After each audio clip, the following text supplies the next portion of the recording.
រៀបសួរអ្នកទាំងអស់គ្នាសូមស្វាគមន៍មកកាន់វីដេអូរៀនពាក្យរបស់ SALA Let's Learn French ថ្ងៃនេះដែរយើងនឹងមករៀនអំពីពាក្យមួយចំនួនទាក់ទងអំពីសុខភាពជាភាសាបារាំងសុខភាពយើងថា la santé ឈឺ être malade ចឹងចំពោះពាក្យឈឺគឺយើងត្រូវប្រើប្រាស់ជាមួយនឹងកិរិយាសព្ទ être ឧទាហរណ៍ je suis malade ខ្ញុំឈឺឈឺ mal à la tête ឈឺភ្នែក mal aux yeux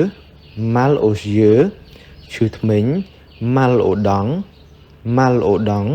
ឈឺក្រពះ mal à l'estomac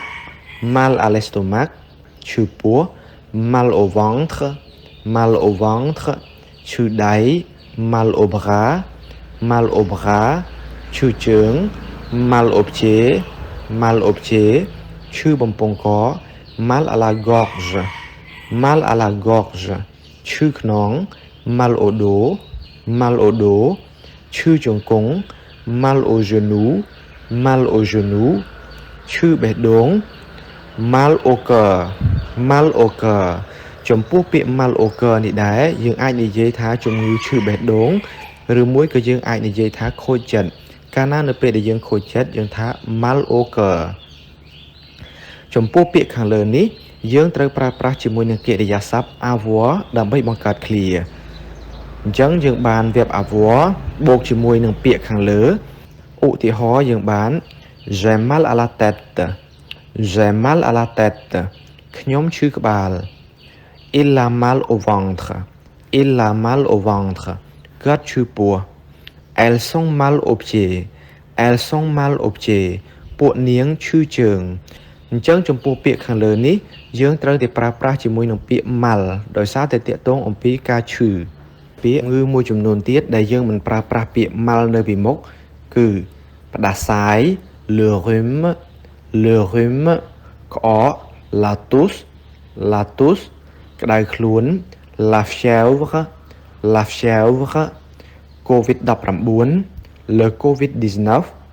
le COVID-19 គ្រុនឈាម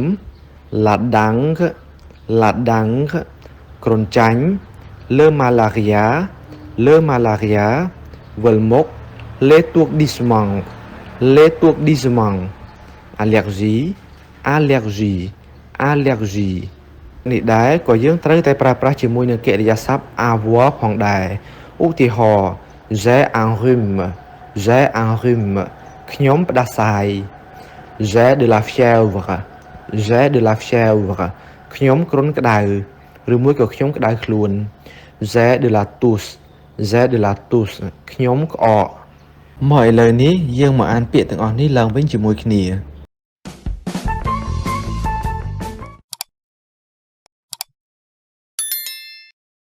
សុខភាព la santé ឈឺ être malade ខ្ញុំឈឺ je suis malade ឈឺក្បាល mal à la tête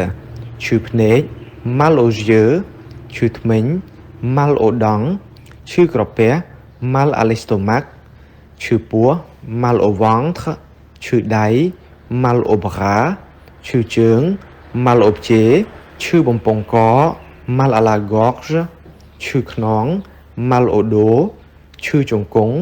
mal au genou ឈឺបេះដូងដែលយើងអាចនិយាយបានថាឈឺជំងឺបេះដូងឬមួយក៏យើងខូចចិត្តយើងអាចប្រើពាក្យ mal au cœur ផ្ដាសាយ le rhume ក្អក la toux ក្តៅខ្លួន la fièvre COVID-19 le COVID-19 គ្រុនឈាម la dengue គ្រុនចាញ់ le malaria វិលមុខ l'étourdissement allergie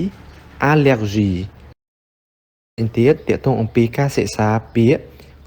វេយ្យាករណ៍នៅក្នុងភាសាបារាំងការសន្ទនាក៏ដូចជាគន្លឹះនៅក្នុងការសិក្សាភាសាបារាំងអ្នកទាំងអស់គ្នាអាចចូលទៅក្នុង YouTube Channel របស់ SALA Let's Learn French ដោយដាក់ពាក្យ Subscribe ហើយដាក់សញ្ញាកណ្ដឹងដើម្បីទទួលបានវីដេអូថ្មីៗទាក់ទងអំពីការសិក្សាភាសាបារាំងអរគុណចំពោះការចំណាយពេលវេលាដ៏មានតម្លៃក្នុងការតាមដានទស្សនាវីដេអូរបស់ខ្ញុំ Merci beaucoup. Au revoir.